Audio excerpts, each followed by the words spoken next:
नमस्कार, मैं गौतम कुमार, आप सभी का स्वागत है। अब आपके सामने पेश है देश भर की प्रमुख खबरें, तो बनी रहिए हमारे साथ खबरों की इस यात्रा में। प्रधानमंत्री नरेंद्र मोदी रविवार को भारत के 76वें गणतंत्र दिवस पर आयोजित समारोह के दौरान कर्तव्य पथ पर कचरा उठाकर स्वच्छ भारत के प्रति अपनी प्रतिबद्धता को दोहराते हुए एक सशक्त उदाहरण पेश किया है। इंटरनेट मीडिया पर यह खूब वीडियो वायरल हो रहा है और लोग इसके जमकर सराहना कर रहे हैं। मोदी के इस कदम ने सार्वजनिक स्थलों की सफाई और सामुदायिक भागीदारी के महत्व को भी उजागर किया है।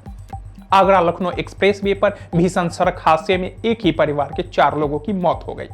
दिल्ली का रहने वाला परिवार महाकुंभ से स्नान करके लौट रहा था। उनकी कार डिवाइडर से टकराई, दूसरी ओर चली गई और सामने से आ रही मेटाडोर से टकरा गई। हादसे में पति पत्नी और उनके 2 बच्चे की मौत हो गई। देश में गणतंत्र दिवस की धूमधाम काफी देखने को मिली। देश की राजधानी दिल्ली में कर्तव्य पथ पर परेड ने देश की ताकत का आभास दुनिया को कराया। पानी से लेकर आसमान तक देश की समृद्धि को भारत ने आज पेश किया है। इसके साथ देश विभिन्न राज्यों की झांकियों को भी दिखाया गया।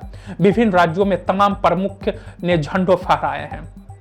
राष्ट्रपति भवन में 76वें गणतंत्र दिवस के अवसर पर आयोजित एट होम रिसेप्शन में दक्षिण भारत की जीवंत और विविध सांस्कृतिक विरासत को दर्शाया गया है। राष्ट्रपति भवन की ओर से जारी एक विज्ञप्ति के अनुसार रिसेप्शन में आए मेहमानों का स्वागत 5 दक्षिण राज्यों तेलंगाना, आंध्र, कर्नाटक, तमिलनाडु और केरल के जोड़ों ने किया। विशेष आमंत्रण मेट्रोड्रोन दीदी प्राकृतिक खेत में लगी किसान और व्यक्तिगत शामिल रहे। मौसम में सुधार के साथ ही ट्रेनों की देरी से चलने की समस्या भी कम होने लगी है। पिछले हफ्ते तक 40 से ज्यादा ट्रेन देरी से दिल्ली पहुंच रही थी, जो अब घटकर 20 से भी कम हो गई है। हालांकि उच्चाहार, कालिंदी, दरभंगा और बरौनी हमसफर एक्सप्रेस के यात्रियों को अभी परेशानी का सामना करना पड़ रहा है। ग्रेटर नोएडा के मिगस ग्रीन सोसाइटी में एक युवक ने अपनी फ्लैट के बालकनी से कूदकर जान दे दी। मृतक की पहचान यश वर्मा के रूप में हुई है। पुलिस ने शव को कब्जे में लेकर पोस्टमार्टम के लिए भेज दिया गया है। आत्महत्या का कारण अभी स्पष्ट नहीं हो पाया है। पुलिस ने मामले की जांच कर रही है। 76वें गणतंत्र दिवस परेड में सैन्य ताकत, विविधता में एकता की अनमोल सांस्कृतिक धरोहर और आर्थिक वैज्ञानिक प्रगति की झलकियां ने देश के लोगों को मन मोह लिया। राफेल, सुखोई, जगुआर, मिग जैसे लड़ाकू विमान की कौशल के कर्तव्य पथ रोमांचित हो गया। तीनों सेना के सर्वोच्च कमांडर राष्ट्रपति द्रौपदी मुर्मू ने परेड की सलामी ली। रक्षा मंत्री राजनाथ सिंह ने परेड स्थल पर पहुंचे। पीएम मोदी की अगुवाई की भारत और इंडोनेशिया ब्रह्मोस सुपरसोनिक मिसाइल सौदे के लिए जहां एक और बातचीत करने का सहमत हो गए, वहीं जकार्ता में राष्ट्रीय अधिकारी की भारत की विमानवाहक पोत निर्माण क्षमता में भी रुचि दिखाई। भारत दुनिया के उन कुछ देशों में से एक है जो स्वदेशी रूप से विमानवाहक पोत बनाने की क्षमता रखते हैं। भारत और चीन के बीच रिश्तों पर पटरी पर लाने की कवायदें जारी हैं। 1.5 महीने के भीतर दूसरी बार दोनों देशों के मध्य हाई लेवल मीटिंग होने जा रही है।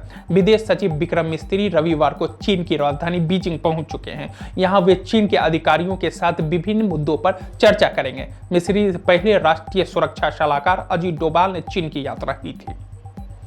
भारत की खुफिया एजेंसी रॉ के पूर्व प्रमुख एएस दुर्लत ने कहा कि कश्मीरियों ने चेहरे पर दिखाने वाली खुशी अस्थायी नहीं है।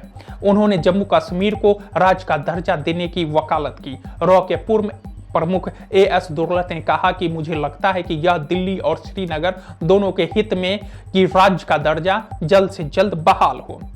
गणतंत्र दिवस के मौके पर 8 साल बाद कर्तव्य पथ पर बिहार की झांकी नजर आई, जिसकी थीम बुद्ध की भूमि और ज्ञान और गौरव था। झांकी में प्रमुखता से भगवान बुद्ध की ज्ञान प्राप्ति और नालंदा यूनिवर्सिटी को प्रमुखता से दिखाया गया है। यह झांकी स्वर्णिम भारत विरासत और विकास थीम्स के मुताबिक तैयार की गई थी। प्रयागराज में मौनी अमावस्या से पहले संगम में स्नान के लिए देश विदेश से तीर्थयात्रियों का सैलाब उमड़ रहा है। यहां शुक्रवार और शनिवार को लगभग 1.25 करोड़ लोगों ने स्नान किया, जबकि 29 जनवरी को अमावस्या पर 10 करोड़ श्रद्धालुओं की डुबकी लगाने की उम्मीद है। यह था आज का अंतर्राष्ट्रीय समाचार। हमारे साथ जुड़े रहने के लिए धन्यवाद।